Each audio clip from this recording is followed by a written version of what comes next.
All right, welcome to day 44. Is it 44 or 45? I don't know. One of those. I'm just in time for class. As you can see, the screen just popped up for me. So I'm going to go ahead and prep my screens.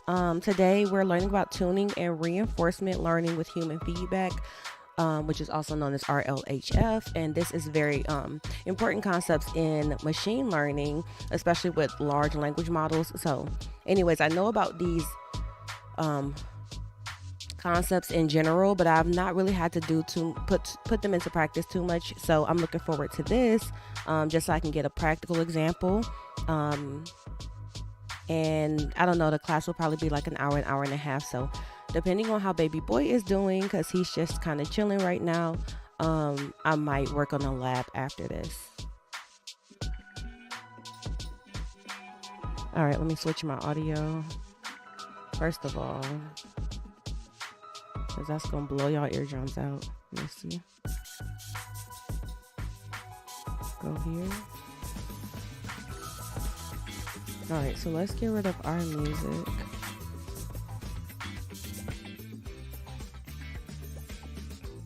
And I'm going to move this to another screen too.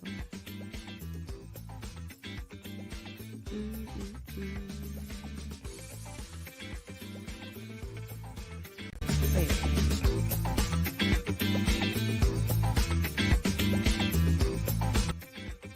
Another screen is going. Where is it? Not the one I just moved. Okay, there we go. I was so confused.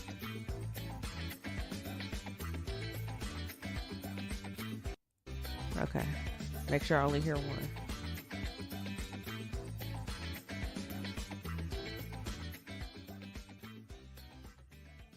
So I really want this in its own window. Hello, good morning, good afternoon, or good evening from wherever you are joining me from today. I am joining you at 5 p.m. in London and it's not raining, so it's been a good day. And I hope you've had a good day wherever you are too. I'm Louisa. I'm excited to be your host for today's session, which is going to be tuning and RLHF, a very popular topic from the earlier class this morning. So I'm looking forward to it as much as we are. Let me just I'm do Louisa. this I'm just excited to to be make your host for sure today's.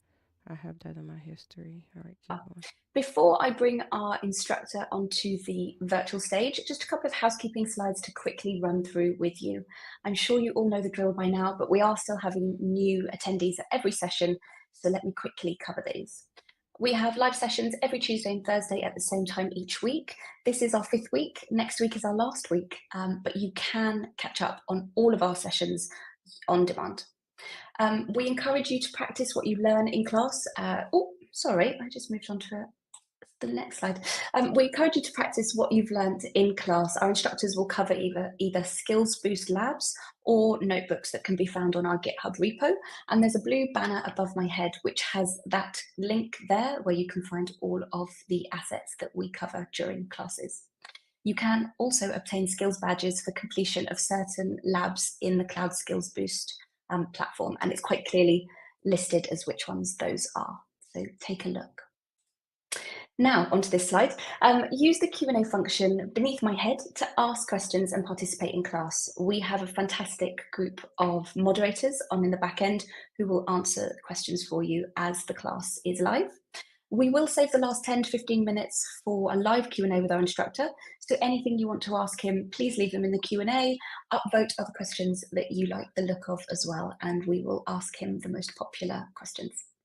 We record every class, as I mentioned, and we have them all ready for you to watch back live, and that this class will be available at the end of today. So if you miss anything, you want to watch again, you can log straight back on and catch that later.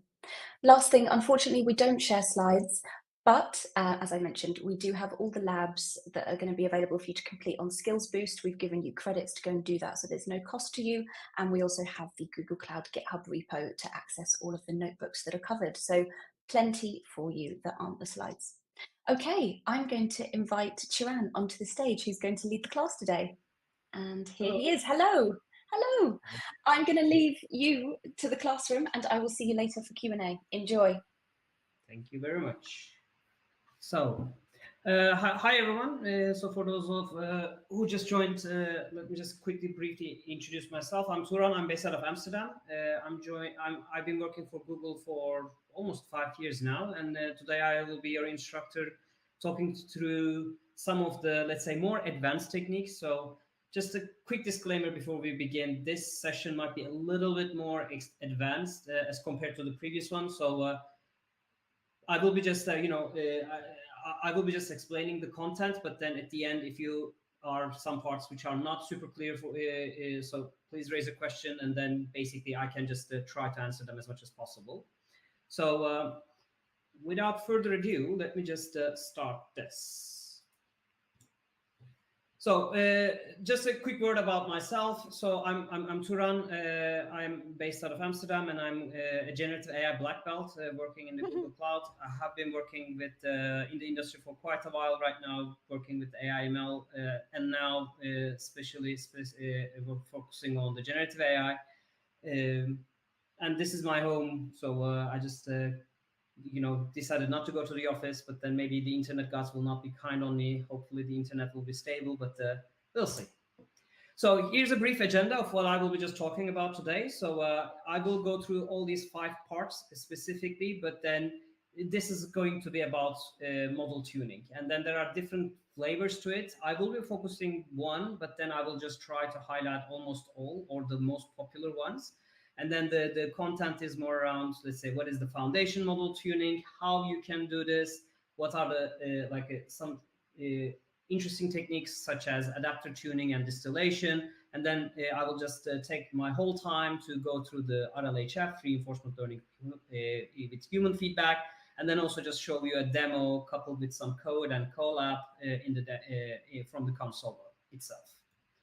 So what is a model foundation model tuning? So LLM models are great, but then the way that we interact with them is predominantly via prompt engineering, but it's not always working. So the enterprises as well as the hobbyists, when they're just interacting with the LLM models, they just do their best through prompt engineering. You have seen all these techniques in the previous courses, but then sometimes even the best techniques just don't get you where you want to go. So when do you, if you were to look at some specific examples of where we are, let's say, using some preliminary, let's say, fine-tuning prompt engineering techniques. So let's say that then we are using brainstorming. So when you want to create, let's say, an outline for an essay or a hummingbirds, or if you want this LLM to do a classification task to, for example, given a ticket, if you want to find a category of that ticket, if it's like for a customer service perspective, if the ticket is about credit card or bank account services or loans or mortgages, so you just want to classify them, or you want to extract something directly from the LLM itself. So like you just give it a text and extract a technical specification from the text below in a JSON format. Or you would like a certain piece of text to be summarized. You just go and say, provide a brief summary for the following article, followed by the article itself, and then you expect it to get a summary of it. Or, which is quite popular nowadays, is that you can go multimodal, which means that you can just import not only just, you can generate content not only through, let's say, text, but also through pictures. So for example, in this case, like you can just give it a picture of a dog, and then you can ask it to write a creative story inspired by this image. But then the thing is, actually, this is not always guaranteed to give you what you want. And then when we are just interacting with the LLMs, there is a limitation of what you can achieve with the pure prompt designing. And then you have seen all these techniques, chain of thought, few shot examples, and all these other like React agents. But then basically, in its essence, the prompt design is also have its irrespective of whatever model that you're utilizing, it has its own like we have to be taking into some considerations when we are just doing some prompt designing. Because with the prompt designing, we get small changes in wording or word can order or word order can impact model results. So even like small change of wording can lead to significant differences, or when you just push like a longer prompt, it takes a lot of context window. So it's that larger context window also means that larger cost. And then you might get at the end some inconsistent results with the different types of prompt designs that you do. So what essentially fine-tuning or tuning LLM models do is that if you have a specific task at hand, tuning the LLM models to that specific task make these LLMs that with also might mean small change of wording can lead to significant differences. Or when you just push like a longer prompt, it takes a lot of context window. So it's that larger context window also means that larger cost. And then you also might need to do a lot of trial and error. So and then you might get at the end some inconsistent results with the different types of prompt designs that you do. So what essentially fine-tuning or tuning LLM models do is that if you have a specific task at hand, tuning the LLM models to that specific task make these LLM models much more reliable. And therefore, this whole thing that we will be talking today is to make sure that those techniques to make is about those techniques to make sure that these reliability is achieved. Okay. So the next question is how to tune foundation models. So the first, like just to put you up to perspective about how to do it. There are many techniques, and then I will be just talking about 4 of them today. And then the first one is adaptive tuning. The second one, which is the main topic of today, it's called reinforcement learning with human feedback. The third one is distillation, and then there's also the full fine tuning. And then I will just dig a little bit deeper into each.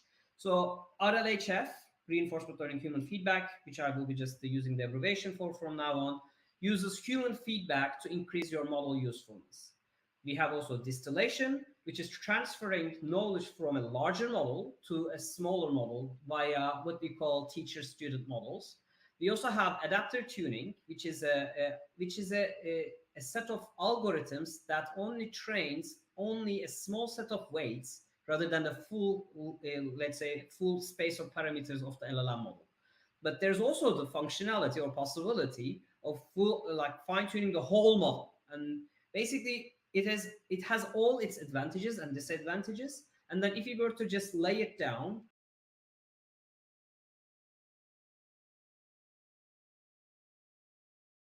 the whole model. And basically, it has all its advantages and disadvantages. And then if you were to just lay it down about how to customize a large language model, these are all the possibilities that are inherently available today in the context of Vertex AI.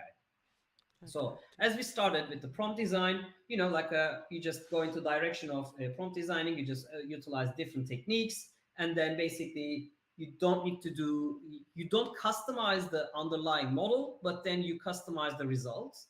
That's prompt designing.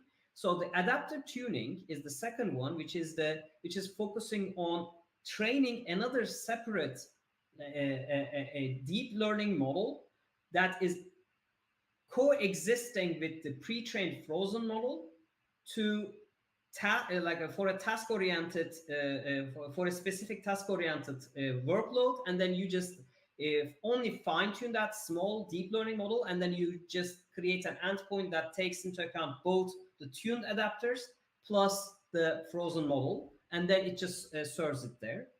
And then the distillation model, like I mentioned, is a teacher-student model. So the teacher model is a larger model, student model is a smaller model, and it learns from the teacher model. So this is more for cost optimization.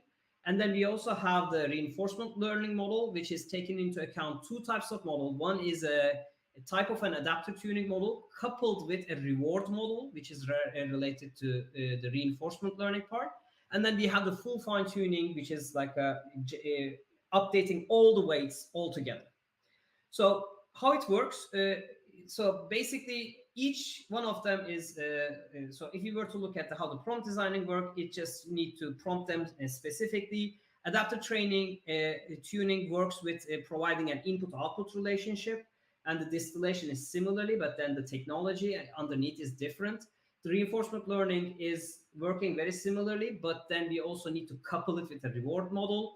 And then basically the fine-tuned model, which is the massive or the most heavy one, you need to have massive amount of data to fine-tune the already existing models. And this is normally not frequently done because it costs a lot of money and a lot of compute time. So, but then this is also yet another option where you can also just utilize this. And then when it comes to our offering, so where you can just do the prompt design directly is where you can do the generative AI. You can use Generative AI Studio. The adaptive tuning is basically through Model Garden, and it is available for text, chat, code, also for imaging and also for embeddings. And then the distillation is again is available for a subset of models in the text, and then it's under public preview right now. Similarly, the reinforcement learning too for the similar types of models. And then basically the full fine-tuning is not necessarily available for our, let's say, Gemini or Palm models, but then we have a rich set of models, open source models that is in the Model Garden that you can just also fine-tune if you wish to. So let's just go a little bit deeper into the technologies and then quickly touch base on some of these techniques that I will be just talking about, the adaptive tuning and the distillation. So adaptive tuning is quite simple. So normally, like you have this massive LLM model, which has a lot of layers of, let's say, different parameters. But then the adaptive tuning is about either training a small subset of those parameters, or these parameters can be a subset of the existing model parameters, or you can add another layer or include or embed yet another layer to the existing set of parameters. And then basically you just create this a set of different, let's say, models that coexist and co-work together and creates let's say, a final model that one can ask to generate information from. So what are the benefits of the adaptive tuning? The first one is that there are a lot less parameters to update. So we are talking about, let's say, for example, for the LLMs, we are talking about billions of parameters, 70 billion, 340 billion, 23 billion, and so forth, across different models. But for the adaptive tuning, we are talking about much less. Like we are talking about parameters in the millions. Therefore, it is a lot faster, and therefore there is a lot less utilization of memory. And then just because of this, also just not to do a lot of overfitting, you also need a lot less training data. And then there's also when it comes to the inference time, there are also benefits to the serving side when you are using adaptive tuning, because basically you are not necessarily utilizing a complete standalone model. You're just having a small chunk model that is embedded to a larger model, and then that is the shared sources. Shared sources is your final endpoint, and then you're just complementing it to the large model, which means that you don't have to utilize the full, let's say, whatever you experience with the LLM model per se is going to be very much similar in the adaptive tuned version as well. So you shouldn't expect a lot higher latency as compared to when you're just doing, for example, prompt tuning. Okay. So just to give you a little bit of an example where you can utilize this, like when this is necessary. So for example, the majority of the tasks where I am utilizing across the board, the adaptive tuning is one of those, let's say, 3 use cases. The first one is about summarization. So given a text, I want it to be summarized in a certain way, and then not necessarily, because summarization is quite generic, right? There is no perfect summary. And then maybe like my business requires a certain type of summary, and therefore I'm fine-tuning my, let's say, adaptive tuning my model in such a way that the summary is generated in line with what I expect it to. And then the other one is basically just getting extracting some specific information from my like input data. So for example, given this description, a soft flow, like flowing dress that falls into in graceful folds in sky blue. So I just, if I want to extract some information, like in the dress being the color blue, then this is also yet another type of, let's say, fine tuning that I use with, let's say, adapter tuning. And then there's also the other use cases where I utilize where there, if there's a specific type of DSL like that requires that I need to push this information to in my production systems. So for example, if you want to book a flight from, let's say, SFO 6 a.m. tomorrow, and then your backend systems requires a specific type of a code to book that thing, then basically, then for example, I have a function that does, let's say, time is equal to this, and the destination is SFO, and the source is Sunnyvale. Then my natural language context is converted into that specific domain specific language, is also where I can just utilize this. Because if you take one step back, what the fine tuning does is that it is able to make the LLM tweak in a way that is not necessarily inherently recognizable by the LLM itself. So for example, like for this example is a great one, because the LLM, the Palm LLM or the Gemini LLM, when it was being trained, they never seen my DSL. They have absolutely no idea about how this works. And then basically by providing them a sort of examples with the input and output couples, it kind of gets another idea about how this works by creating this adapter weights. And that's also one example where this is a good fit for. And the way that it works is basically is quite simple. So we take the frozen models, model weights, the Gemini model or the Palm model, and then we just send it through a tuning job, which is which is embedded into the Vertex AI pipelines. And then basically we are training these adapter layers, these, let's say, neural networks that I mentioned earlier, which is in return stored in a model registry. And then basically when this model is registered, the joint adapter layers plus the model frozen model is sent to an endpoint, which is in return can be inferenced from. Okay, and then one thing that is really important to highlight here is that these adapter tuning does not increase the general knowledge of the model. It is just basically tweaking the model in such a way that it is able to match the input output pairs more clearly, and it is also recognizing the inherent patterns within that input output relationship so that it can apply that to the incoming inference requests. So in terms of how many data set that you require, so basically this is coming from the documentation itself. So for a classification task, so 100 examples would be sufficient. And then one of the key hyperparameters that you might need to utilize is train steps. 100 to 500 would do. Summarization, for summarization tasks like 100 to 500 plus examples is good enough. You need to have a little bit more, let's say, training steps as compared to classification. And then the extractive Q&A, again, like 100 to examples plus like using the 100 to 500 train steps as your hyperparameter. So stepping one, so this is the this was the adaptive tuning. So the next thing that I would like to just talk about distillation, and then the extractive Q&A, again, like 100 to examples plus like using the 100 to 500 train steps as your hyperparameter. So stepping one, so this is the this was the adaptive tuning. So the next thing that I would like to just talk about distillation, and then the way that distillation is valuable and necessary is through when we would like to just want to optimize things. And then basically LLMs are cheap for sure, but then when you're just using them in very high volumes, you should be you start immediately get interested in optimizing the way that you do your inferencing. And then there are quite a lot of ways of just doing this. For those of you who are familiar with, let's say, for example, Hugging Face, you see that there's a ton of different variations about how to modify the existing models by quantizing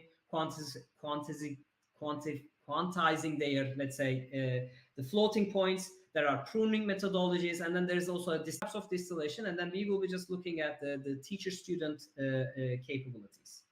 Okay, what is a distillation? So basically, this is a very nice analogy by having a teacher and a student like models. The student is learning from the teacher model. So basically what you have is that you have a base large model, which is called teacher. And then we also have a student model which learns and like and modifies itself from what the teacher tells them to do. So again, similar to the adaptive tuning, you need to provide them some, let's say, examples. So for example, one intent, like if you're going to have, let's say, multiple intents, you can just go as little as 20 examples per intent, but then you can go all the way to 1,000 examples. And then what it does is that the GenAI teacher model, through the distillation process, teaches things to a student model, and then the student model, which is much smaller in size and much more cost optimized, can generate similar results, even though it is much smaller, right? The way that it works, this is coming from a paper, and this is not necessarily a new technique. It has been, I think, for a while. Like Distilling the knowledge in a neural network. Let me see. See, they don't provide the slides, and that is a little bit annoying. Hold on, let me see. Where's Obsidian?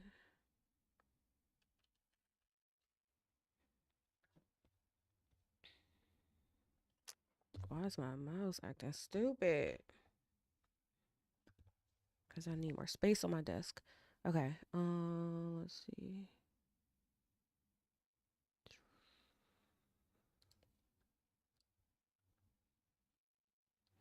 Mm.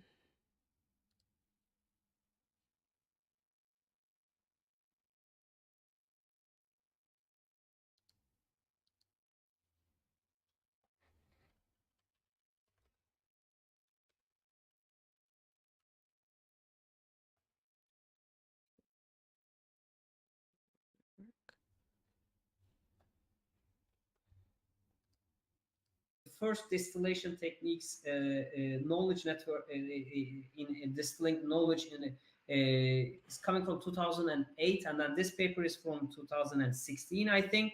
So the way that it works is that you have the same data set that is inherently the same as the teacher model, and the same goes to the student model as well. And then for the same, let's say, training examples, the teacher model just generates these soft labels, the logits of the probability distribution. And then the same the student model also generates some distribution of the generated input output generated text. And then basically there is a difference between the soft label of the teacher model and the soft label of the student model. And then basically there's a very smart way of just calculating the loss in between, and then this would be your, let's say, the distillation loss. And then basically you also couple that with a hard label to it, and then given the true label, the distillation loss, and the hard label, you can calculate the cross entropy loss, and then basically come up with an updated model for the student model, updated weights for the student model, which is much smaller in size, but can imitate how the teacher model is working for those specific tasks. So basically, the distillation data set is a subset of the distillation data set for student model is a subset of what the teacher model sees. So for those specific tasks, the student model can, in principle, imitate what the teacher model is doing. So this was the let's say the distillation technique. This is yet another let's say methodology that exists in Vertex AI. And at the end, I will also provide you the collabs, both for let's say the adaptive fine tuning as well as the distillation, for you just to experience with it. Okay. Now let's just go into the core subject, right, which is the RLHF. So what is RLHF? RLHF again stands for reinforcement learning with from human feedback. So it is a technique that is extremely, let's say, popular across all the research community within LLM world. And then basically some might even attribute the, let's say, this leap that we had in last year or the year before, why the models were so good, can be attributed to the technologies that is introduced. All right, my The bad. I soft need to go label of back. the teacher model So, and the floating points. all right. There are pruning methodologies, and then there's also a distillation methodology. So today's focus will be only on distillation, but then the distillation, and then there are also different types of distillation, and then we will be just looking at the teacher-student capabilities. Okay, what is a distillation? So basically, this is a very nice analogy by having a teacher and a student like models. The student is learning from the teacher model. So basically what you have is that you have a base large model, which is called teacher. And then we also have a student model which learns and and modifies itself from what the teacher tells them to do. So again, similar to the adaptive tuning, you need to provide them some, let's say, examples. So for example, so one intent, like if you're going to have, let's say, multiple intents, you can just go as little as 20 data, 20 examples per intent, but then you can go all the way to 1,000 examples. And then what it does is that the GenAI teacher model, through the distillation process, teaches things to a student model, and then the student model, which is much smaller in size and much more cost optimized, can generate similar results, even though even though it is much smaller, right? The way that it works, this is coming from a paper, and this is not necessarily a new technique. It has been, I think, for a while, like the first distillation techniques, knowledge network in distilling knowledge is coming from 2008, and then this paper is from 2016, I think. So the way that it works is that you have the same data set that is inherently the same as the teacher model, and the same goes to the student model as well. And then for the same, let's say, training examples, the teacher model just generates these soft labels, the logits of the probability distribution. And then the same the student model also generates some distribution of the generated input, output, generated text. And then basically there is a difference between the soft label of the teacher model and the soft label of the student model. And then basically there is a very smart way of just calculating the loss in between. And then this would be your, let's say, the distillation loss. And then basically you also couple that with a hard label to it. And then given the true label, the distillation loss, and the hard label, you can calculate the cross entropy loss, and then basically come up with an updated model for the student model, updated weights for the student model, which is much smaller in size, but can imitate how the teacher model is working for those specific tasks. So basically, the distillation data set is a subset of the distillation data set for student model is a subset of what the teacher model sees. So for those specific tasks, the student model can, in principle, imitate what the teacher model is doing. So this was the let's say the distillation technique. This is yet another let's say methodology that exists in Vertex AI. And at the end, I will also provide you the right. the I'm gonna pause this for a minute so he can so I can change his diaper. Cause I wait, not mute, pause. I'm gonna change his diaper real quick so I can get into this section. Stop screaming. Say good morning. All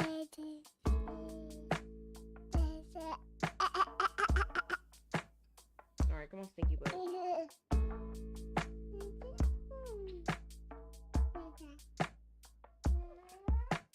We gotta go change your diaper. Yes, babe.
know he cute. He do. He do. I agree with that. Always trying to be cute. Ooh, look at her face. And how you know how to talk into the microphone?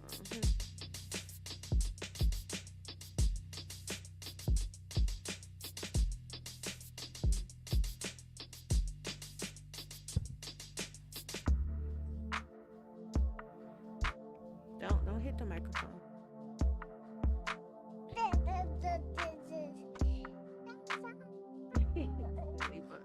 Here. Let mommy have the microphone. We watching this screen over here. Okay. I need to just watch anyways. Oh boy. So once the training is done, and there's also the reinforcer that takes. I'm switching over here because I already know. The reward model. And I already know also they're gonna end the couples live with while adaptive I'm weights coming from the deep still learning watching model it. has let's say just taking you through the model and the collabs, both for let's say the adaptive fine tuning as well as the distillation for you just to experience it. Okay. Now let's just go into the core subject, right, which is the RLHF. So what is RLHF? RLHF again stands for reinforcement learning with from human feedback. So it is a technique that is extremely, let's say, popular across all the research community within LLM world. And then basically some might even attribute the, let's say, this leap that we had in last year or the year before, why the models were so good, can be attributed to the technologies that is introduced by reinforcement learning, human feedback. So the way that it works is that for those of you who are not familiar with reinforcement learning, this is like this is coming from a technology called reinforcement learning, deep neural networks with reinforcement learning. And then the way that it works is that there is a mathematical embedding of reinforcement learning technologies into the already existing deep learning frameworks. And then the way that this whole technology is the most sophisticated one, which I will be just taking you through right now. But then in its essence, what it means is that it is reinforcement learning is very similar to how humans operate. So when we are born, humans don't have any idea about, our babies, our children, or like when we are just growing up, we just don't know a lot of things. And then the way that we do learn about things is through experimentation. And sometimes we just, start spilling water, and then people get angry with us, and the parents gets angry with us, and then we learn that we shouldn't be doing this, right? And then the reinforcement learning is also working with a similar functionality. So there's a reward function. So basically for this use case, like a spilling water and then getting, let's say, frustration from your parents is a reward, right? So it can be a positive one or a negative one. So for example, when you take your first steps, your parents are just are quite let's say happy with it, so that's a positive reward. And then when you just spill water and then they're angry, that's a negative reward. And then basically that just gives us a kind of a state, like an observation of our state. So let's say that I spilled the water, my parents are angry with me, and now I just know that I shouldn't be doing this, right? And then I move to the next state. And then the way that it works within the reinforcement learning is through these functionalities. The embedding of that to the large language models is to combine the deep neural network that we had with like for all this time from 2010 with the reinforcement learning technologies that is built with this premise, right? So long story short, what it means in that sense is that reinforcement learning from human feedback is a combination of LLMs with the reinforcement learning technologies to create a fine-tuned LLM checkpoint where you can just interact with the models yet again.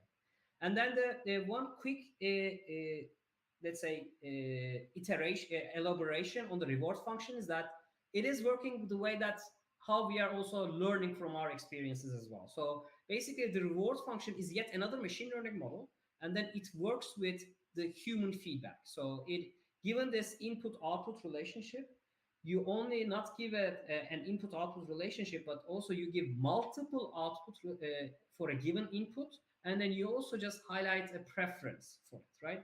And then basically we will just go a little bit deeper on this, but in a nutshell, this is how it works. So basically, a quick word on the reinforcement learning, the conceptual framework, just and to tie it to my previous example.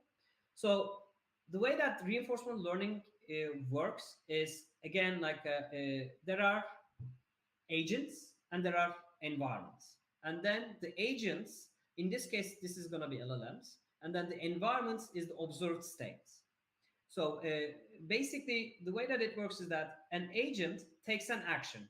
Let's say take like the baby taking a walk, taking a step in an environment where they are experiencing things with their family. And then there is when that action it's taken in that environment, this generates a reward. So like in this case, the baby is happier. And then that they go to a next state. And then this, in the next state, in the ST+1, for example, the reward, together with that reward, the agent learns something. And then this is continuously iterated in a simulation method. And then the agent further learns from the actions coupled with the rewards, and then they get better over time. Okay. And then basically the idea is that as an agent, I would like to maximize my expected return all the time. So like I like maximize my expected reward in this sense all the time. Okay. So what it means within the context of LLMs.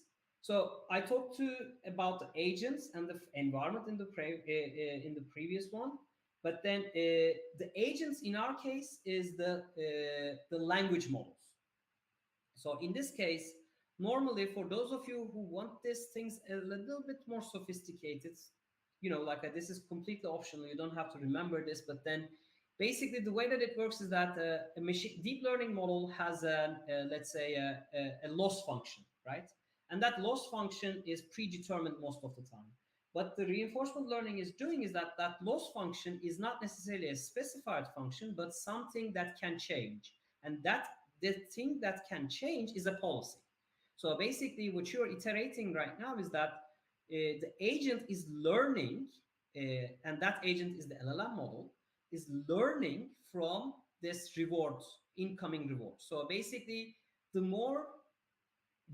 better generation that I do, the more reward that I get.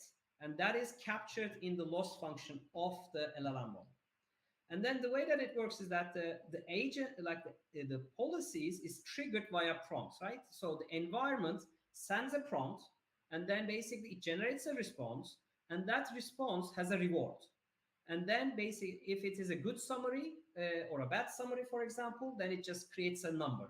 And that reward is fed back into the large language model. And then this is just going into iterative mode to further improve the large language model. Okay. I know that this is a little bit more sophisticated and you don't need to really know much about this when you're using this in practice, but there's a very heavy literature behind this in the background.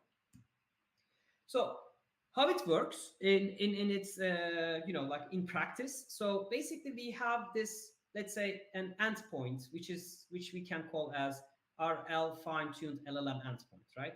The way that it works, and it's a reflection of the already registered RL-based language model, RL-based fine-tuned language model, and then it takes inputs from the frozen model, that is LLM, and then the reward model.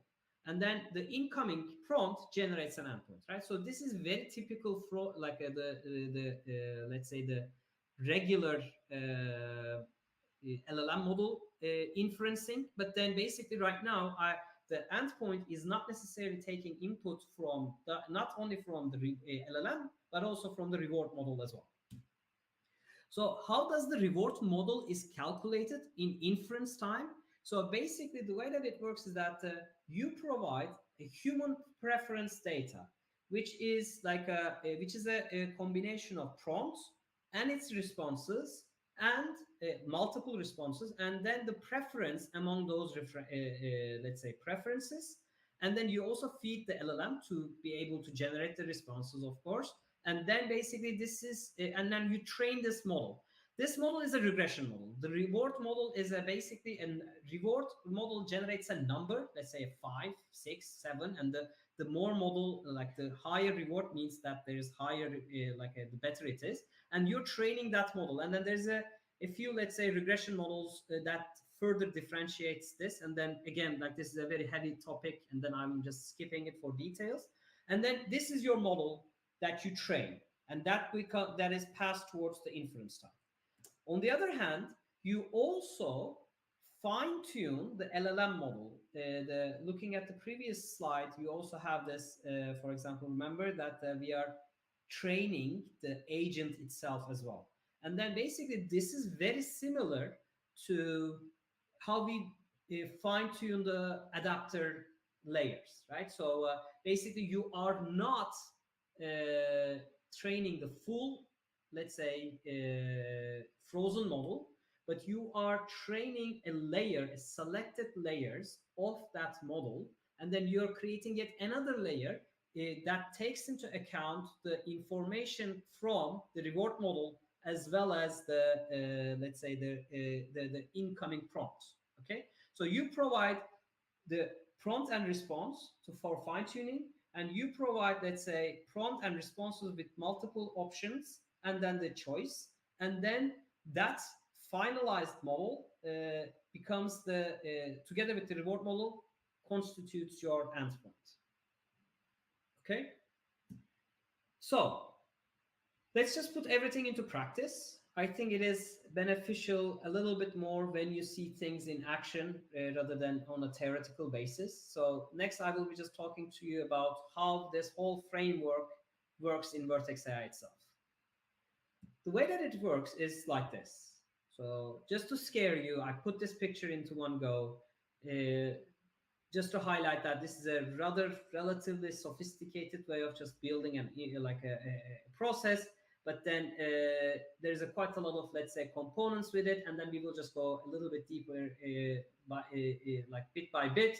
And then basically in Vertex AI we also just provide you this pipeline directly to you, so you don't have to build this yourself. And then there are a few components that is here, and I will just go take you through this.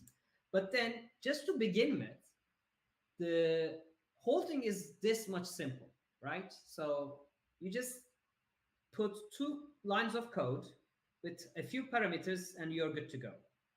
And then the whole, let's say, picture that I just presented earlier is already uploaded to, let's say, to the cloud pipeline, Google Cloud Pipeline under the Google Cloud Pipeline components under the KFB library, and then you can just import it. You don't have to just reinvent the wheel.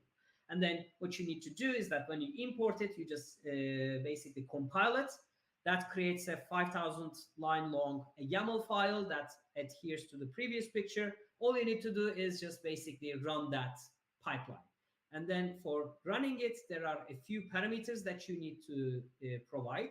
So basically a name for the pipeline job, a template path. This is the, let's say, coming from the YAML file that is generated up.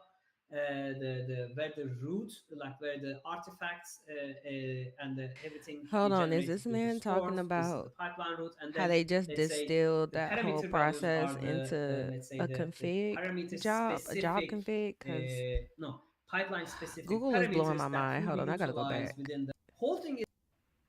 Let's just put everything into practice. I think it is The way beneficial a they little doing bit this more when you AI see on their things in platform action rather is than on a crazy. theoretical basis. So next, I will be just talking to you about how this whole framework works in Vertex AI Gotta itself. run this back for real, for real.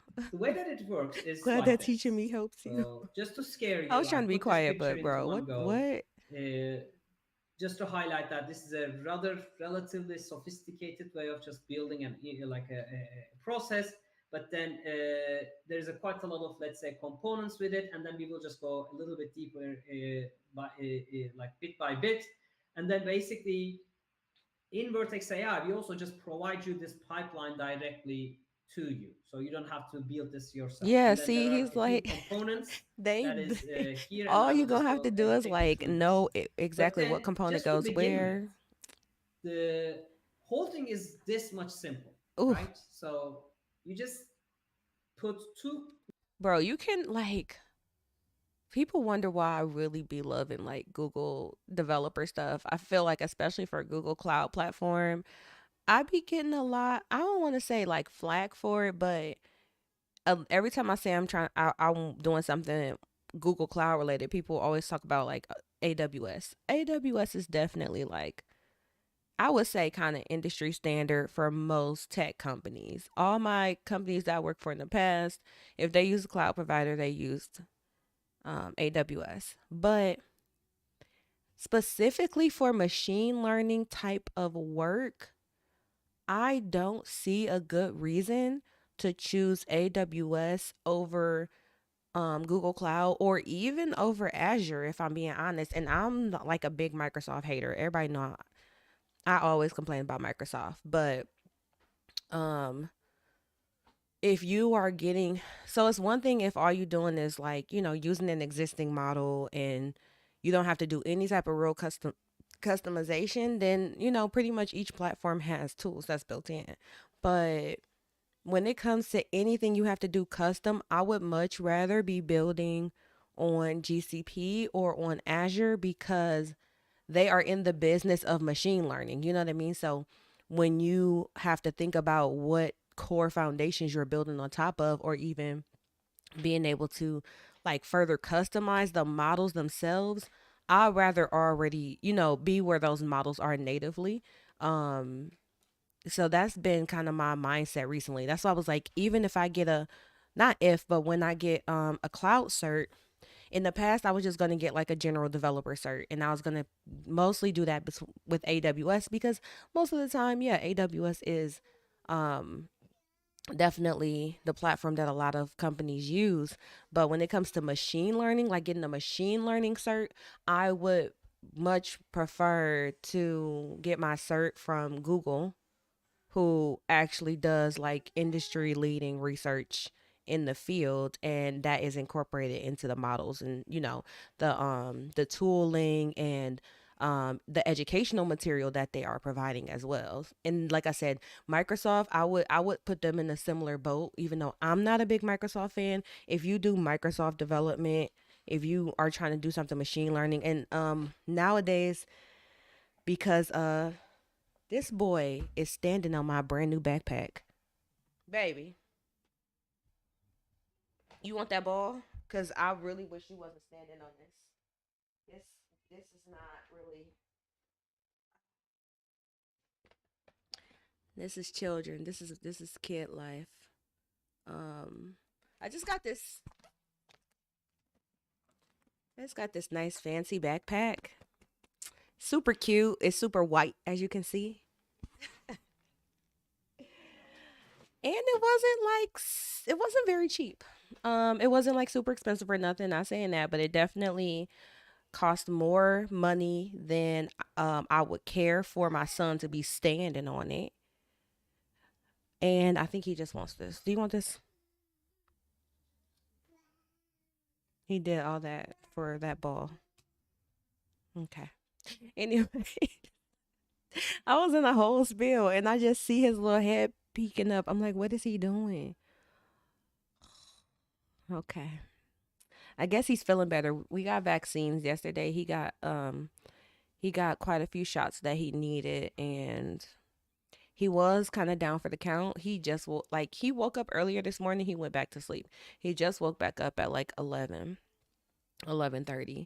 So, I guess the Tylenol done kicked in. And he feeling good. He had a fresh smoothie and everything. So now we just so anyways, but yeah, I really do feel like Google Cloud, or I was saying like even Azure, if you do Microsoft based development, or if you want to do anything with Chat GPT, not Chat GPT, but the GPT models and Open AI stuff, then Azure is probably gonna be your way to go, if I'm being honest. But um yeah, I'm just really impressed by the level to which they have abstracted this process. And it even further, I guess, like kind of solidifies to me the fact that as developers, we regardless, like, yeah, me, I want to be a machine in machine learning. Okay, that's cool. But general development, I think if you are not really understanding or starting to understand how you can incorporate these tools into the software that we're building, is, eventually that becomes a skill gap for software engineers, I think. But at the same time, the good news is that these tools are being abstracted in such a way that it really is more so, as long as you have the proper background to understand what the tools are doing for you and when to use one option over another. You definitely do not have to be a machine learning expert by any means in order to take advantage of the process. Like, I mean, I knew they were going to simplify this, and I was very curious to see how far down they were going to simplify.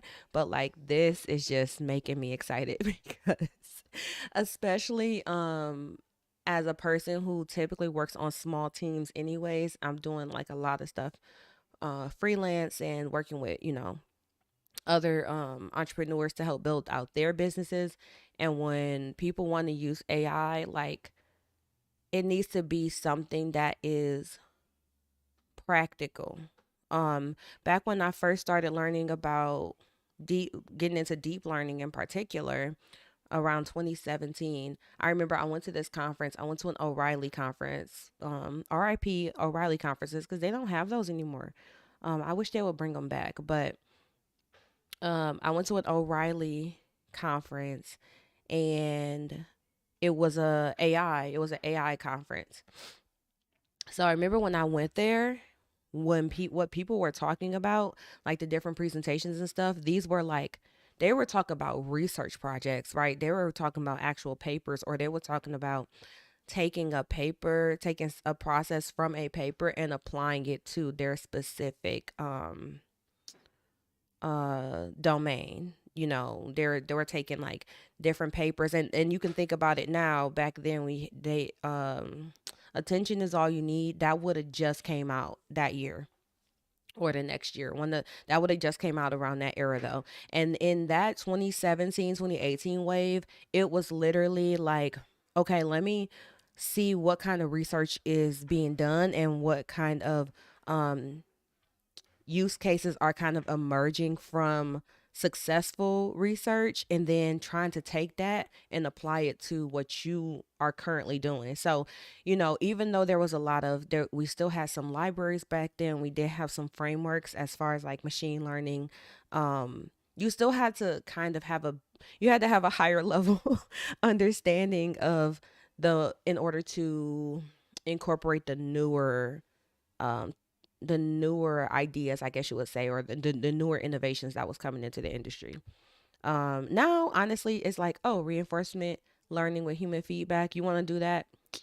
Here's like a config file. Just fill this out. I mean, absolutely know, what belongs where, but like, just fill this out and pay your GCP bill every month. And not, I mean, I'm oversimplifying it, but so are they. So I don't know. I'm off my tangent now, but I want to finish this up, and I'm gonna probably rewatch this video.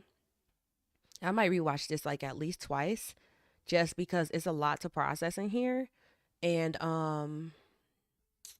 I'm gonna find this paper link too while he's talking. I think I'm just gonna, instead of taking more notes, I'm just gonna listen in to what he's saying. Because Baby Boy is probably gonna come back as soon as I start writing anyway. But I am gonna find this. I am gonna find the distillation paper, because I don't think I have any content like that in my reading library that I'm kind of amassing. Lines of code with a few paragraphs, and then basically go. Nuh-uh. Okay, so let's just put everything into practice. I think it is beneficial a little bit more when you see things in action rather than on a theoretical basis. So next, I will be just talking to you about how this whole framework works in Vertex AI itself. The way that it works is like this. So just to scare you, I put this picture in one Just to go, scare you. just to highlight that this is a rather relatively sophisticated way of just building an like a process. But then there's quite a lot of, let's say, components with it, and then we will just go a little bit deeper like bit by bit, and then basically in Vertex AI, we also just provide you this pipeline directly to you. So you don't have to build this yourself. And then there are a few components that is here, and I will just go take you through this. But then just to begin with, the whole thing is this much simple, right? So you just put 2 lines of code with a few parameters and you're good to go. And then the whole, let's say, picture that I just presented earlier is already uploaded to, let's say, to the cloud pipeline, Google Cloud Pipeline under the Google Cloud Pipeline components under the KFB library, and then you can just import it. You don't have to just reinvent the wheel. And then what you need to do is that when you import it, you just basically compile it. That creates a 5,000 line long YAML file that adheres to the previous picture. All you need to do is just basically run that pipeline. And then for running it, there are a few parameters that you need to provide. So basically a name for the pipeline job, a template path. This is the, let's say, coming from the YAML file that is generated up. Where the root, like where the artifacts and everything generated will be stored. This is the pipeline root, and then let's say the parameter values are the let's say the parameter specific pipeline specific parameters that will be utilized within the reinforcement learning. And then basically once you just compile that job, basically you just take it and then you just run it.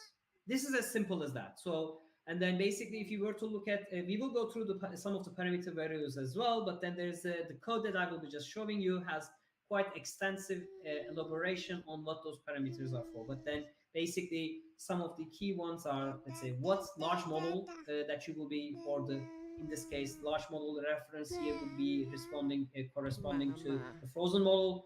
So how many train steps that you would need to just give.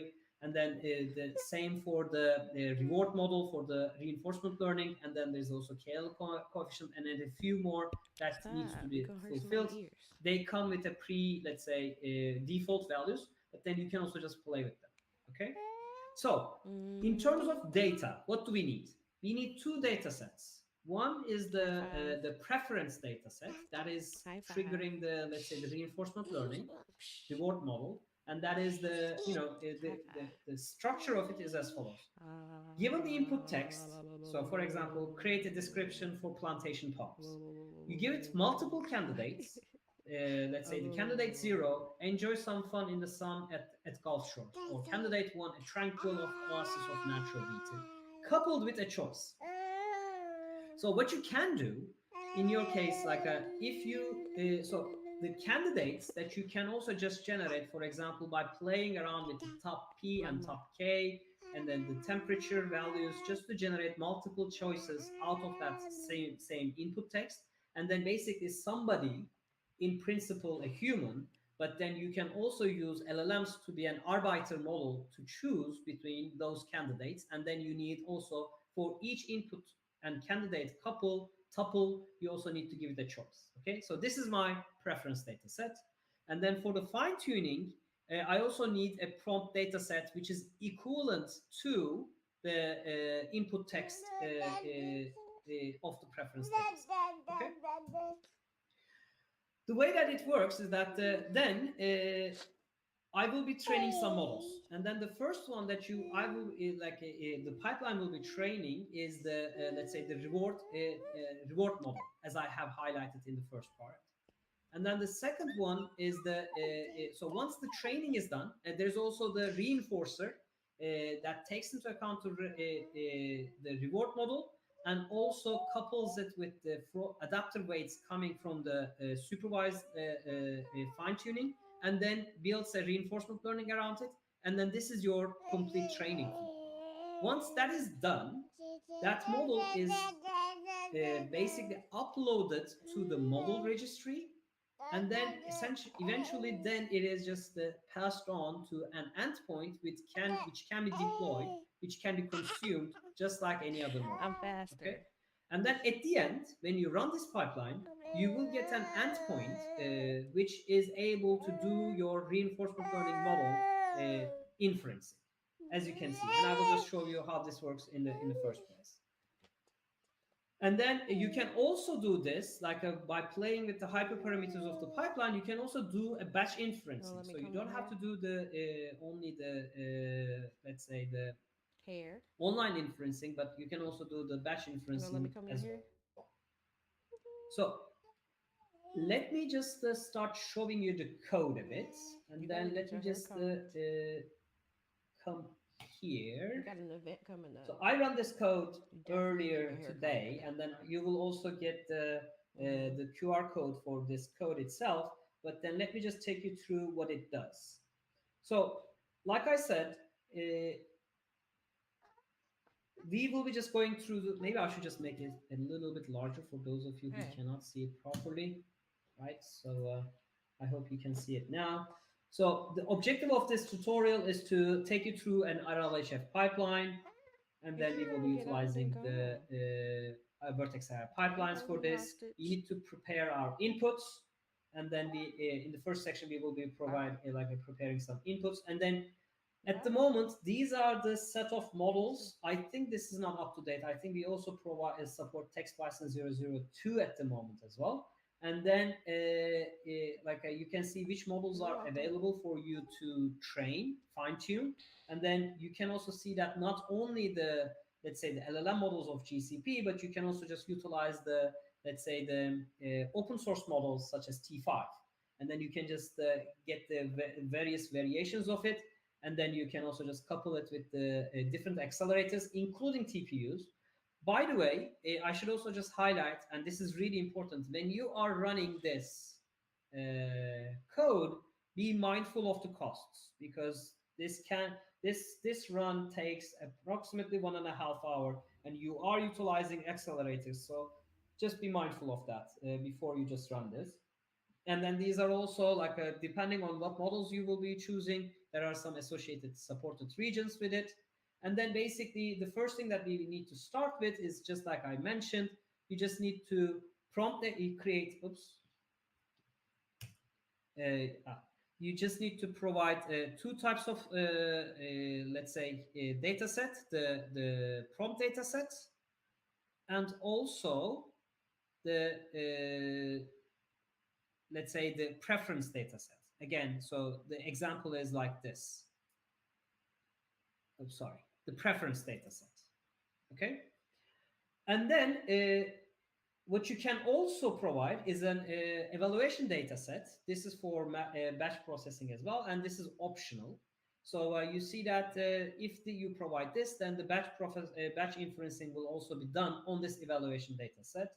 And then the large language model, that is the base model that you will be using, is required. It can, like for this one, it is text Python 0.01. And then let's say the model display name, reward model training steps. This is very similar to the adaptive fine-tuning.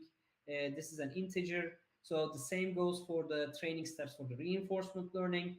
The prompt sequence length, this is mapping to what let's say the sequence length of the let's say text Python is. So you can also just limit if you want to. You don't have to use the full context. You can just limit it. The same also goes for the target, for the target as well. So basically now we come into the hyperparameters of the models themselves. And then the first one is the reward models learning rate multiplier. Like I mentioned, the reward model is a regression model, and then basically associated with it comes a learning rate, and then you can just play with it. The default value is 1, but you can play with it.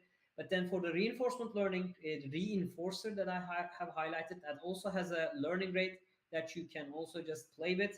And then yet another hyperparameter to play with is called coefficient for KL. So this is, I didn't go into the details for this specifically because this is already confusing enough. But then basically, when you are fine tuning the supervised model, the LLM side, not the reward model on the, let's say, the reward model on the reinforcement learning side, you want to make sure that the new steps or the new updated weights is not deteriorating the quality of the existing model. And basically, this KL coefficient is a penalty, is a coefficient for penalizing diverging away from the existing great things that the model do, right? And this is yet another hyperparameter to play with. And then you can also just provide instructions. So basically, how, like for this one, for example, the reinforcement learning's task might be the, for example, classify this movie review as a positive or negative, translate this sentence to Danish. So basically, giving the reward model and the reinforcement learning model a guidance on what it should be doing. Okay. So some notes and some elaboration on the basically what the hyperparameters are for, and then there's also a calculator to help you to come up with let's say the examples and then what it should be. So you see that some, let's say, math functions to come up with training steps, and then baby, what's wrong?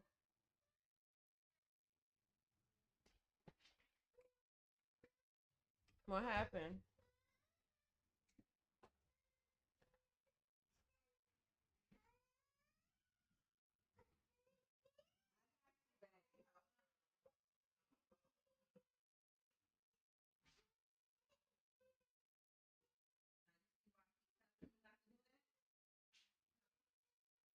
I told you. I keep telling you not to move, but you don't listen. That was a bad idea, huh? Okay, then cut it out. Well, come on.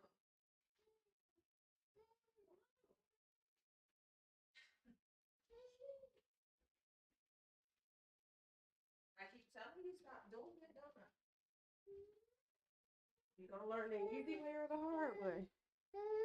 The easy way, you just follow mommy. The hard way, you do all kind of experiments. Here, you chill out. Yep. For the reinforcement learning training steps, a couple, like depending on how many data set that you will be providing, so some guidance on this. And then basically, Here, you want let's some say that this is the headphones? calculated one. And then what you will be, now we are just starting to play with the code, right? The next thing that we will need to do is just install the relevant libraries. We need to import KFP because the pipeline is a KFP pipeline. So we need to import the pipeline These are components headphones. where the RFL Put RLHF this one. pipeline lives. You want to put them on? RLHF, and then of course we also need the Mm-hmm. Google Cloud Platform. You know Blah they blah go on your blah. head. Don't worry about the errors; it doesn't mean much. So I restart it. I just provide my project ID, and then I set it, and then I give it a region. The region is also Europe West Good because boy. that's common across all the regions. And then basically I can just also do the authentication here on top if I Yeah. want to. You can also do that with the Colab authentication if you want to. These are not necessarily important. You do need to provide it a You a service big account boy. for the pipeline to run, because pipeline needs to access Google Cloud Storage, and therefore you need to give the one of the You want to start parameters a of the pipeline is a podcast? service account. So all you need to do is What you gonna talk basically we will about? just this is automatically created when you enable Vertex AI services. The service account is generated, and then the code will be able to find it for you. But then that's going to come next. So we first need to create a cloud storage, and then basically I already created this, and then you just either leave this blank or find the service account yourself. You can find it under IAM under Cloud Console, but then this is the service account, and then I pass it on to the let's say the pipeline job itself.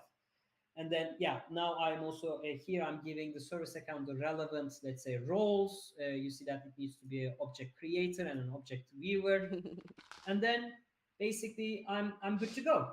So next I just import some libraries.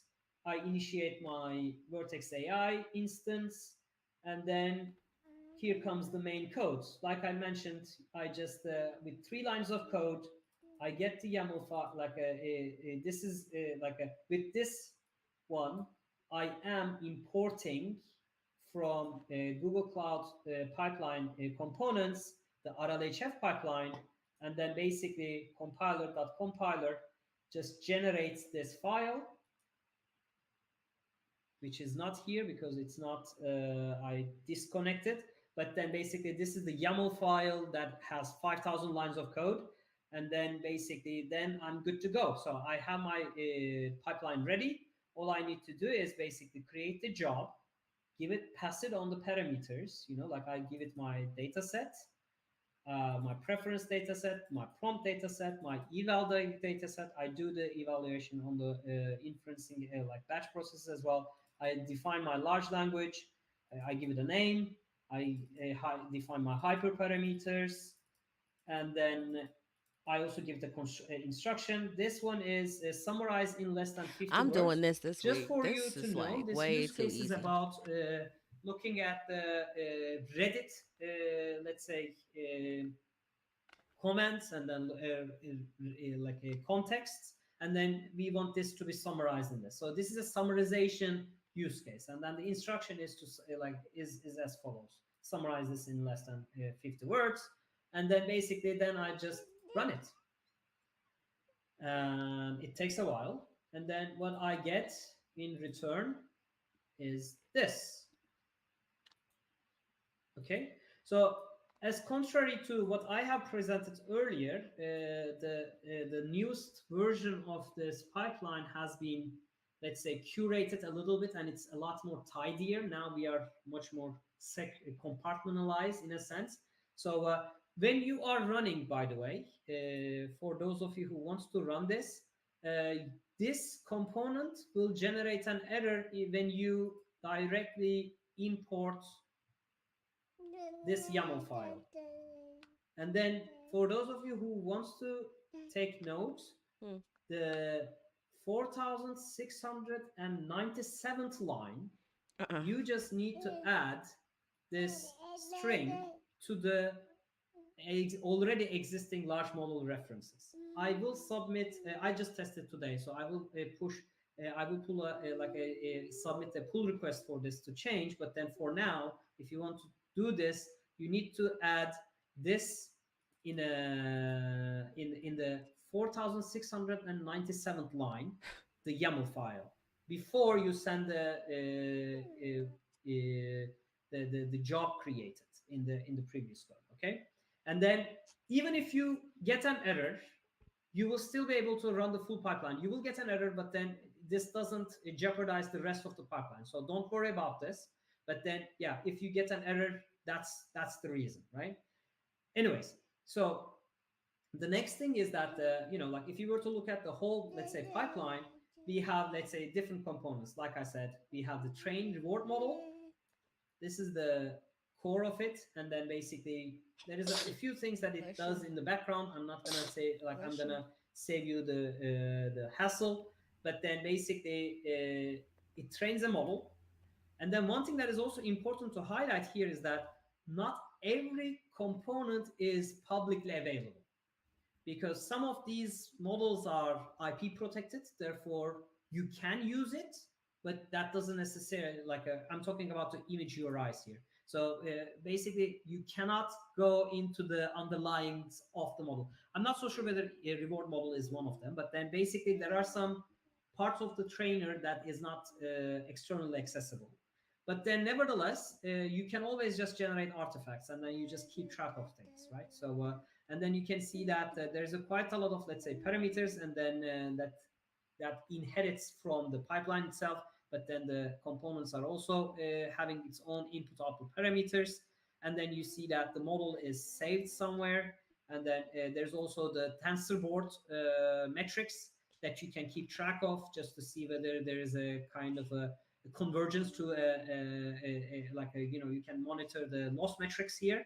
And then these are all, let's say, stored in this URI, in the bucket that we have provided in the beginning. And this is, let's say, my train part. And then this is the reinforcement part, which takes into account the import prompt data set, and then also builds a reinforcer model. I think this is one of the models that is not publicly available, but then you just run the reinforcement learning side as well. And then you can see that there's the artifacts are also being generated. And then you What? can either since I just give it an eval data set, which means that I can do also the batch inferencing here too. I didn't test the model with this one, but then I can just Baby. I utilize this as well. And then Yes. here, this is the deployment part, which takes into account the tuned adapter model, and then also the which one the other, let's say, reinforcer model, and then deploys it to an endpoint. Those And don't go on your this feet. is, for those of you who cannot see it directly, this is my endpoint, right? So basically, if you were to look at this, so I have just run this, and then it took me almost 2 hours. And then basically at the end, what I have is a model that is registered, and then and deployed. What? Okay, you know what? I think the best You want way. to put something on your Oh, headphones? sorry. No. Oh my God. All right. I was not sharing the right one. It be like Okay. that, man. It be like Let's go that. back. All right. So that's what you that's what you have when you are not getting the live feedback since I'm streaming. So, all right. Let's begin from scratch. Oh gosh. Okay. My apologies up front. We have time, so don't worry about this. So, but then you're just gonna end up I'ma listening to charge me them, more. okay? So So you can that hear. sucks for you. But then my They apologies. charge 'em. Okay. So again, I don't know where the cable is. so when I just submit that pipeline, when I submitted this run, this pipeline has been created, right? And then when I create and then what I mentioned We've all earlier been around there. this, They really are when doing you these get an error, classes is live. this box. And I also Okay, respect them for this that. box is about validating the inputs, and then this is Because these inputting, are like really, really validating well this put large together. global reference, and this is you need to add text Python 001 to the line of 4697 in the code. Okay, so this is what I have mentioned. And then next, what I have mentioned when I was just showing you completely something else, to my, let's say, shame, is this one. So as you can see, the whole, let's say, the whole pipeline is a lot more, let's say, compact. It's much more tidy as compared to what I showed you earlier, because the pipeline has been updated. So now you see the sections, and then the first section is about training the reward model, and then we have a let's say a trainer, and this is what I mentioned as a component that is that might not be publicly available. It would be worthwhile just to check whether this image Cozy. URI is something that is accessible for the outsiders. I guess not, but then this is what I mentioned earlier. Basically these are the TensorBoard metrics that is stored in the GCS, and then basically there is also the whole, let's say, more Printed the sophisticated wrong notes. let's say Man, steps I that takes done into account the not model shared the input right data, screen so and many then the times. Or trainer shared of the the wrong reward screen. model, and then this is the reward Every time part. I Okay. use what's The it second called? part that I mentioned was Every around time I use reinforcement this learning. And then studio remember, in the mode big in the picture, we live were stream talking about the software, I reinforcer always model forget to training, change and this over is to the it, right where view. it is where it is being run. And then you can see that this is also just generating some metrics that you can use back in TensorBoard. And then basically, again, this would be yet another URI, which I assume not necessarily be accessible externally. And then you see that this also utilizes different accelerators. And then this is using 64 TPU v3s, right? So that's why actually, and then you can see that this took more than an hour. So be careful when you're just running this. And then these are, by the way, like you can see that there are also other details which I didn't go into, because there's also the utilization of the otter model. Because for those of you who are familiar, we have, let's say, the gecko, otter, bison, and unicorn models, and this one is for the model reference. It is using the otter model. So this is yet another extra example that I didn't highlight when I was just not showing the correct thing. And then the other one that I also, since I provide the eval data set, I'm also just able to just do the batch inferencing. And then basically the final thing that I just wanted to show is that yes, like once all these trainings are done, basically I just register the model and then I deploy it to an endpoint. Okay, and then the endpoint, the final thing is basically is stored in this endpoint resource name parameter, which when I click on this, and I know I need to switch tabs it again, there you go. I'm automatically convert like a switch to the model endpoint itself. You see that my model is Ooh. this, my RLHF tutorial model. That's version number This one, how and you it know is I'm a deployed and it is freaking working. I didn't, like software let's say, nerd. monitor, like I didn't Cause create I see a a dashboard, I'm monitoring like, for it, but yes. then basically, if you were to look Because at you the can model, monitor you see all that of the this is outcomes, registered, how well the and model then is there's no doing. evaluation for this one. It's just in the GS bucket, and then you can just directly deploy and test your models in here. You can also do the batch prediction and everything. So what I will just do next is to Baby, okay, thank you. come Thank you back very here much. You want me to get you some and milk? just take you through, Okay. you know, like from I the think I gotta code get some milk. Hold perspective, on. what you have been, You want to come what back you over can here? do, you know, like there are, You gotta give me some this is words, baby. What? Come on. Come on. What you want? You want this? Here, take it with you. Come on. I'm coming. I'm following you. Go ahead. Go ahead. Here. Turn around. All right, here. You follow me then.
Here's the other one.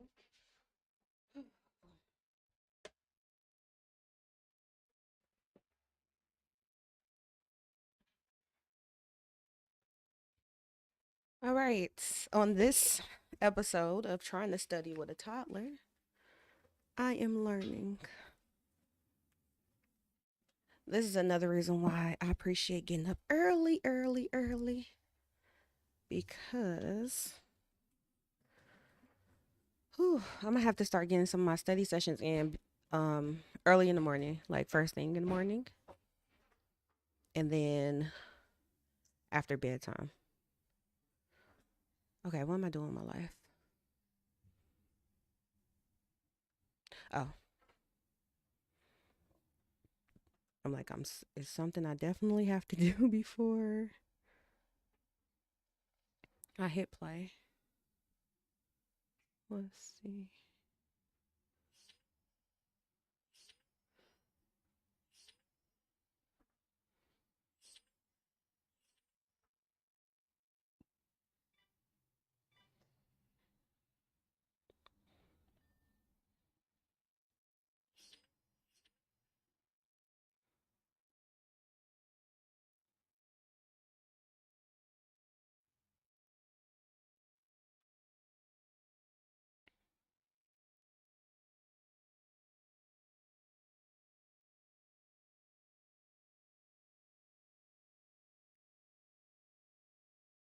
What I showed you, the pipeline in the UI, and then you can, if you were to just onboard all these metrics that I have highlighted, I am in the right tab, yes, that I have highlighted earlier in here, you would be able to just download the metrics and then create your own TensorBoard, either on GCP or in your local instances, and then look at the metrics.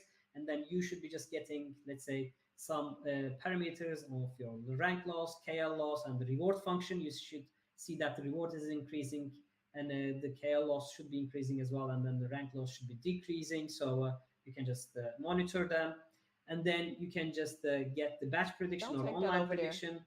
These are the things that I have shown you earlier. Don't take it that way. And then this is the online prediction. Here. You know, you can just go to this endpoint I showed you already. And then basically, if you copy and paste what you see here to here, you can also just do the, like by running the next one, you can just do the, let's say, the prediction yourself. So basically it is quite straightforward. With the AI platform, we have the module of endpoint, and then when I call the endpoint with predict, tell me some ideas combining VR and fitness, and then it just predicts something, like you see that this is just generating, this is a great way of it's a cardio, blah blah blah blah blah, and then you can just make it work.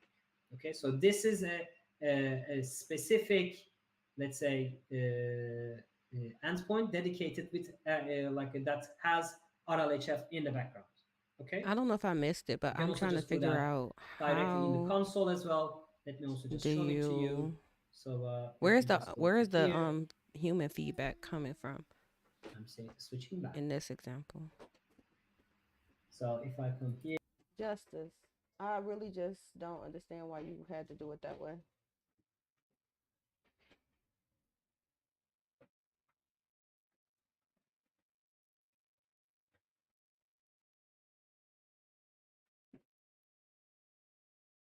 Why you bring it over here? This boy in this little truck thing. here, my model is deployed. And then if I deploy and test, and then if I just click on open prompt in design, you would be able to see that it appears on my model, and then I can also just do the prompting in here as well. Okay, so going back, be sure that you set this to true. Oh, but I need to, I think this will not work because I need to import everything before. Yeah, like I need to import job and everything. So I will do the cleanup after this because, I don't want to waste resources. So with this, let's go back here. So if you want to run this code yourself, this is the RLHF one. So I'm just going to wait for a few seconds to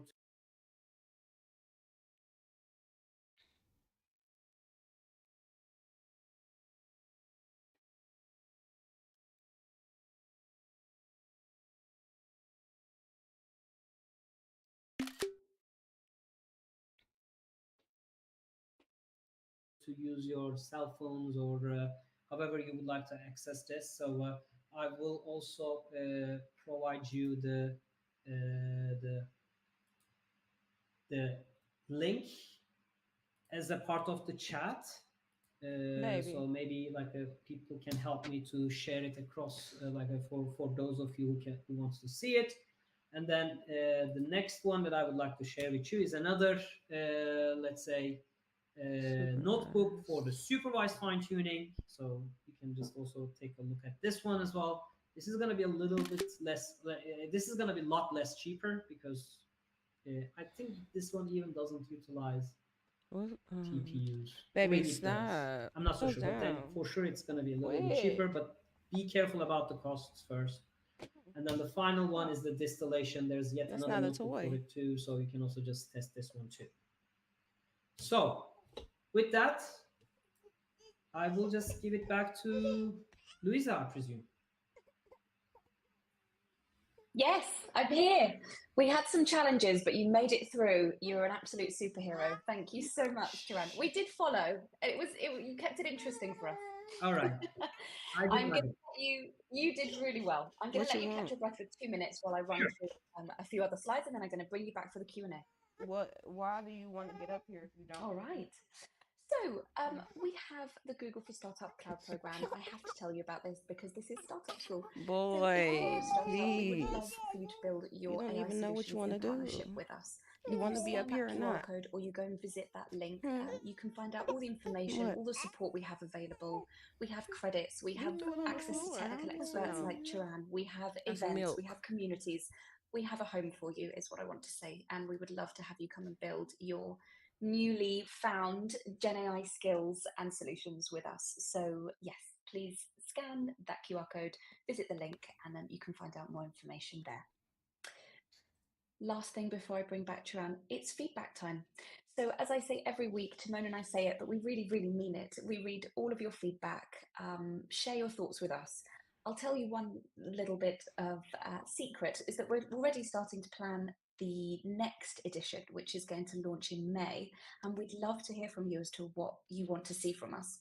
So we work with experts like Turan in the background, and we have a whole team. There's been about 50 of us in the background working I on would bringing you definitely this program, from the look out speakers and the for program managers and the people the in May version marketing. of this There's so many training. of us that are so excited to deliver programs like this, but we want to know what you want to hear from us. So scan that QR code, go to that Google link. We'll also drop it in the chat, in the Q&A, sorry. We'll put it in the email on Monday. We want to hear from you. Please tell us what you want to see from us next time. Okay, let's go to the Q&A. We had plenty of them. Where is our expert? Here he is, our black belt. Hello there. Hello. Okay, so you ready? Yes. Always ready. Since adaptive tuning starts with a frozen foundation model, does that mean that if you wanted to upgrade the foundation to a later version, you would need to retrain the adaptive layer? That's a good The question. answer is yes. Because, I mean, we are not very, how should I say, transparent about how we do the adaptive training. So, therefore, the new set of families, especially, like, I mean, I need to double check whether you need to do it from 001 to 002, for example, for Bison. I don't think that's going to be the case. But then when you're switching from the Bison family to the, let's say, Gemini family, the Gemini family fine tuning is not necessarily immediately available at the moment yet, anyways. But then I would assume that when it does, you might need to retrain that layer because the family, underlying architecture of the family is different. Got it. So the answer is yes. Yes. Good, Joel. I hope that answered your question. Number 2, for distillation, what do you mean by the student and teacher models are the same? Can you quantify the similarities that are needed? No, maybe I wasn't very explicit about this. So my apologies for that. But then when I mean like a student and teacher models are the same, like I didn't mean that. So I meant the training data for this data models are the same. So the models are different. So basically, in a nutshell, like you can just think it. For those of you who are familiar with the models in the GCP, we have the unicorn model, which is let's say like 300 and x many billion models, and then we have the Bison model, which is let's say X many billions, X many billions. So that's why actually those are coming from the same, let's say, family. They are the pound models, and then one is a teacher, which is unicorn, and one is a student that is, let's say, a student. Okay, Yeah. got it. Mm-mm. Yeah, that answered it. Thank you. Last one, actually. How can large language models and or Gemini be adapted and fine-tuned for specific domains like Ukrainian natural language processing and investigations, considering the nuances of the language and cultural context? Yeah. This is a very good question. And I also would like to just resonate back to one of the highlights that I try to emphasize in the adaptive tuning part.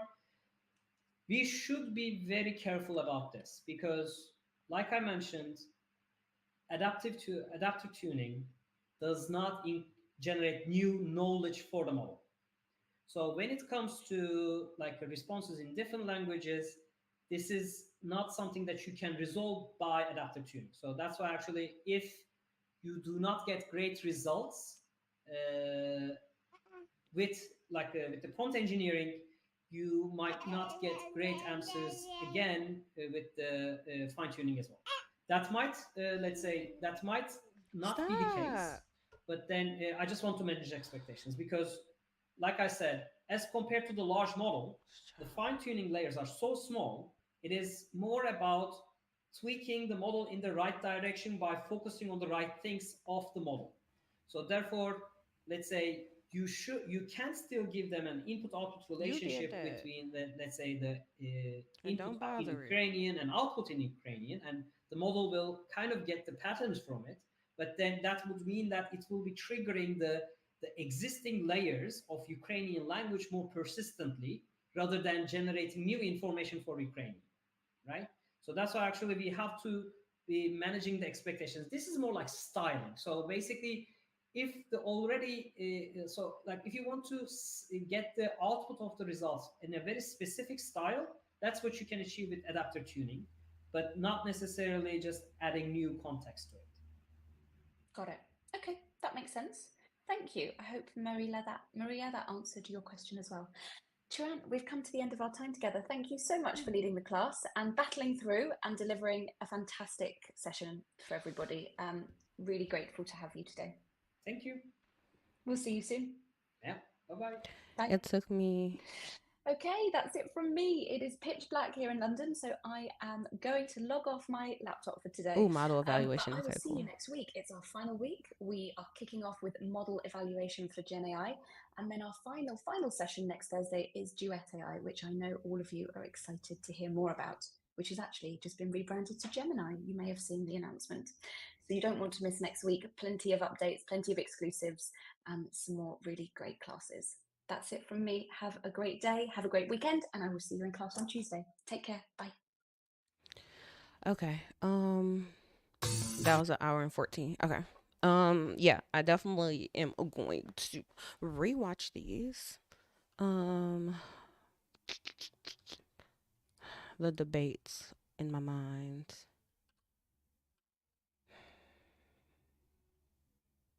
We gotta see. Let me refresh this. Properties. That's not how you do that.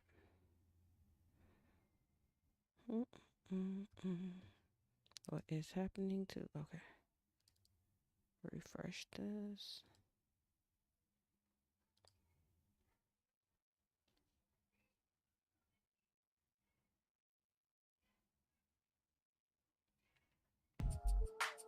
I was about to say, it just don't want to come on. Okay.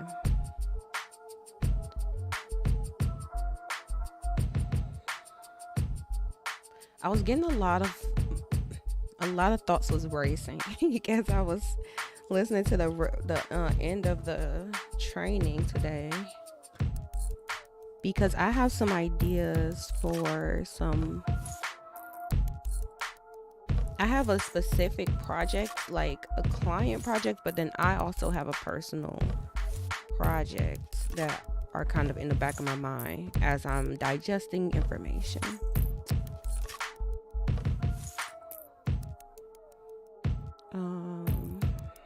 And I need to have some more consistent time to start working on some model training and deployments and stuff like that. So I'm just kind of thinking about that.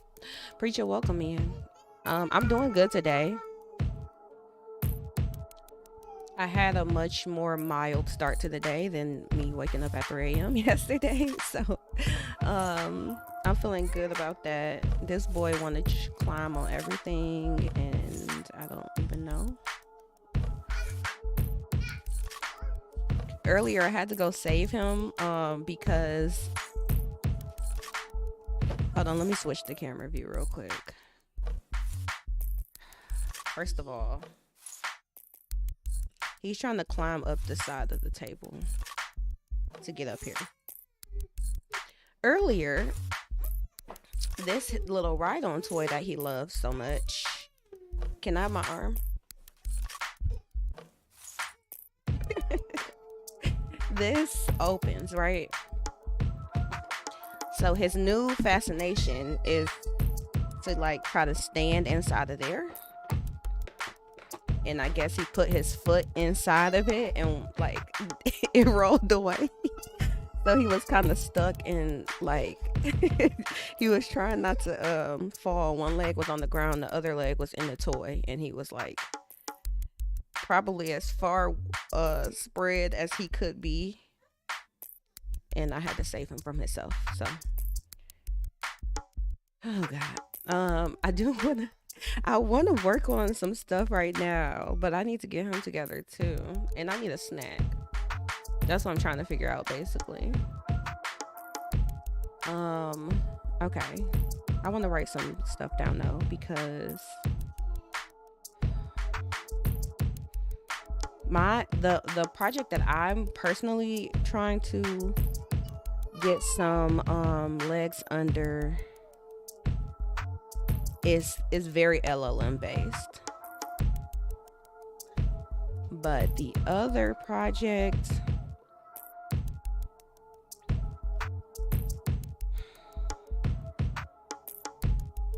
I'm not really sure. The other project can go in the LLM direction, but I think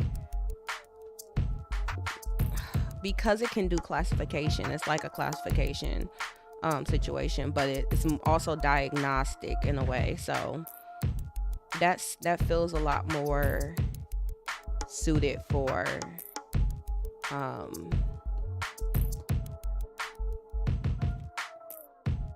just some avenue of like deep learning, probably is what I'm gonna go for. But my specific project, that's definitely something I can do LLM. I want to look into this adapter tuning because the distillation process and like the teacher student model, those are very, very intriguing to me. I literally was just talking about this. Baby, where you get this from? I literally was just talking about this. What happened? Here, you can come up here. But yeah, I was just talking about, what happened to our connection? All right, let's hope we're still there. Okay, I don't know if Twitch disconnected or what, but yeah, I literally was just talking about this idea of teaching a model, right?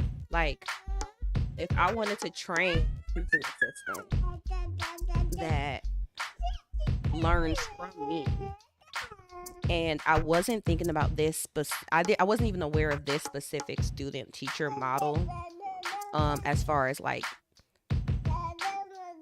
actual models, you know what I mean? Like a large language model and then some other smaller model. I wasn't thinking about that. But that's intriguing. That's something I'm going to look into for sure. And then the other one was, baby, you want to get down, you want to get up? Like, I don't understand. You might be ready to go back down for a nap.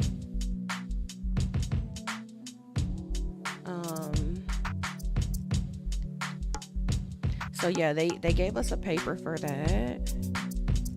Distilling the knowledge in a neural network. I'm pretty sure. Copy. I should be able to find this. Oh wait, let's see what hold on. Let's see what resources they gave us actually. Cloud on Air. Because they might have put some of the links that I need in here. Resources. And okay, thank you. Jeez. List of recommended labs, yeah.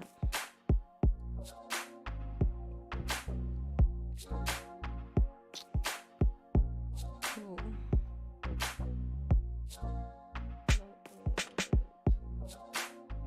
Okay, they just gave us the notebooks.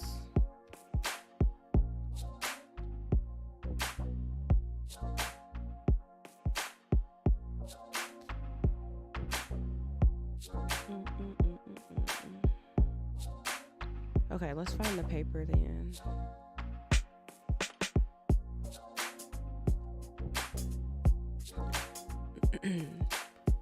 Copy this link.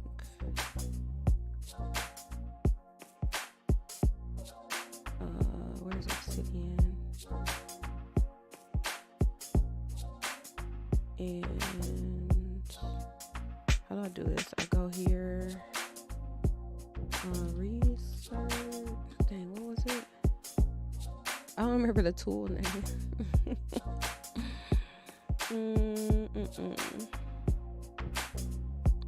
Oh, Scholar. Scholar, add paper to library. Oh, what does search do? Only search the ones I currently have. I'm assuming.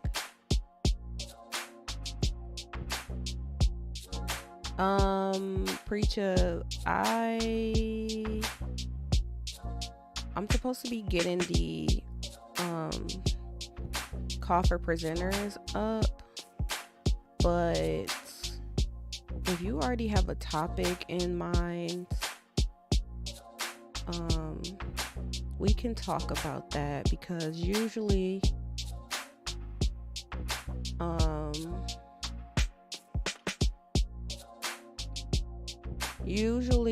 we prefer people to come with something that we probably wouldn't have thought of ourselves. And then I'm gonna put up a page that has like all the info and stuff for what the requirements would be. We usually just give some like outline about the presentation, like the slides you can have, and just a little bit of like info that way. So I'm working on putting that stuff up, but we can always talk about any specific details in general in the meantime. Just let me know. Scholar, add paper. The big thing with the conference is that we want to get our branding. We want to get the conference branding done.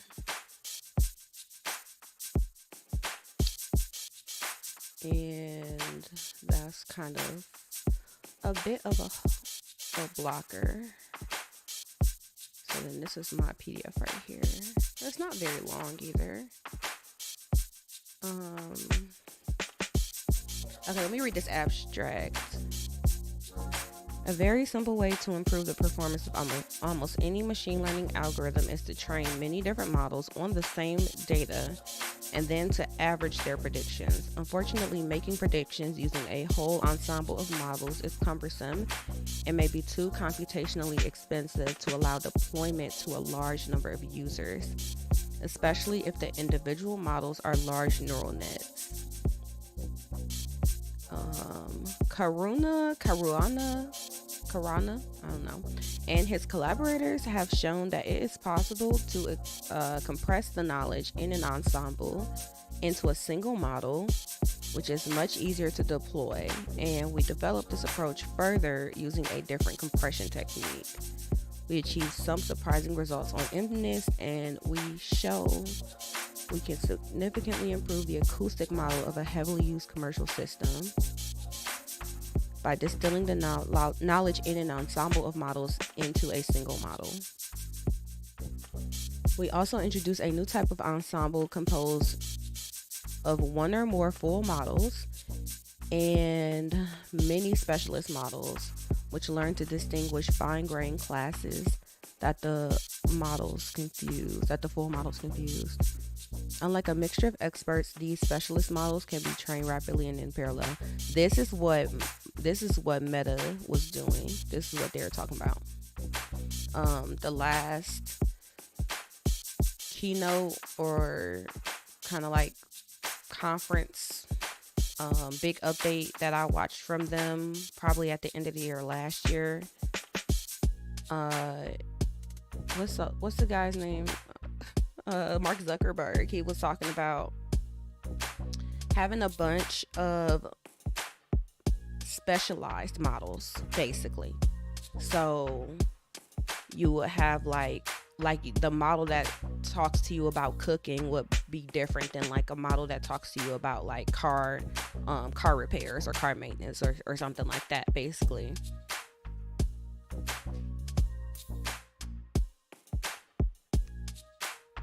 This is from 2015. So I guess that's not just the idea, but that is literally something that is proven to work to make them more accurate, which I think intuitively makes sense to me anyways. But I think this is worth a read for me. What are you doing? I'm trying to hear out of those.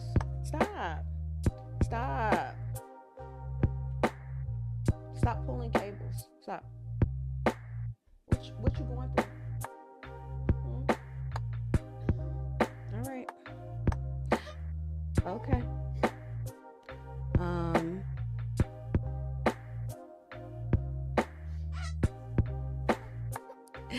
I think my working session has been cut short today.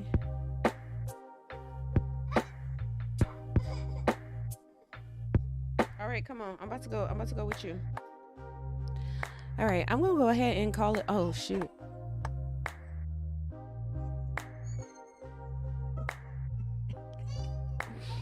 Baby.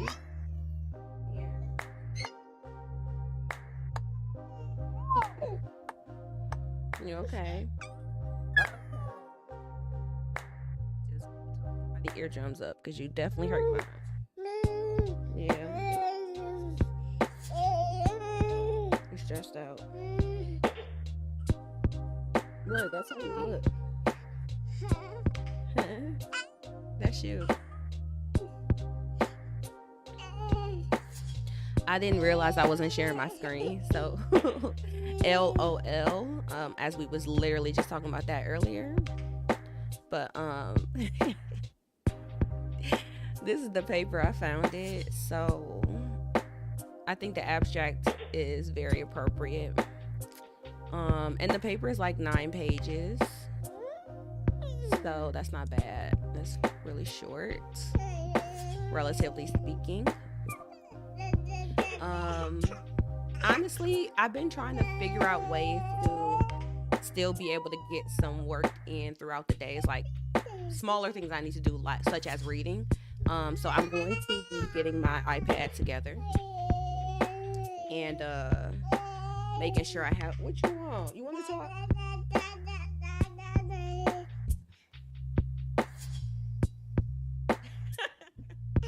I don't know what this boy is on, but yeah, I'm gonna put my iPad together. So like, cause I need to get off the computer because he's not going to participate anymore.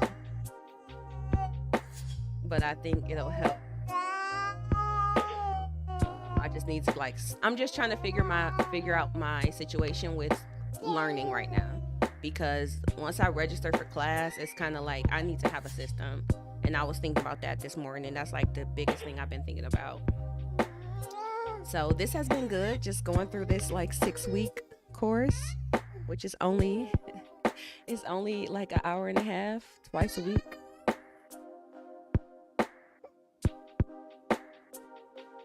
You got down. Hey. Hey.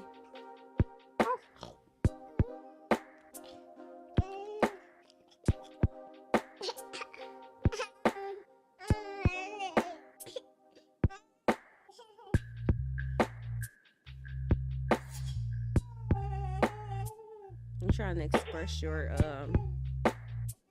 you want to put those on? All right. So yeah, I'm like this hour and a half twice a week has been something that I've been able to keep up with the material, but I haven't been putting as much time as I would need to outside of the class material if this was like, schoolwork basically. Like I haven't really been putting like study time in and or practice time, whatever however you want to describe it.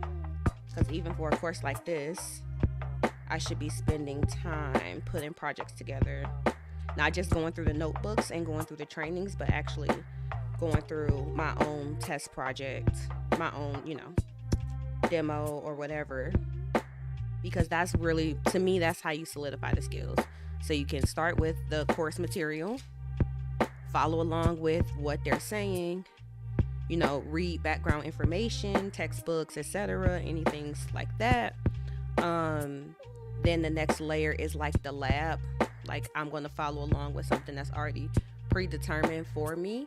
It's going to walk me through all the steps I need to learn.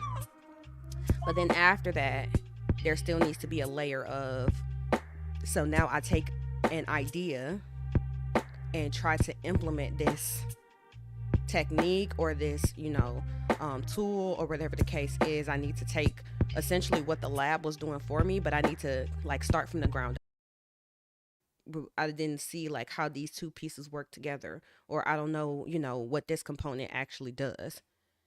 And then you can go and actually further your learning. So like that's my thought process when it comes to like um acquiring new skills and what my plans would be, not just for this, but like for school as well. So I'm thinking about that. Um and I think for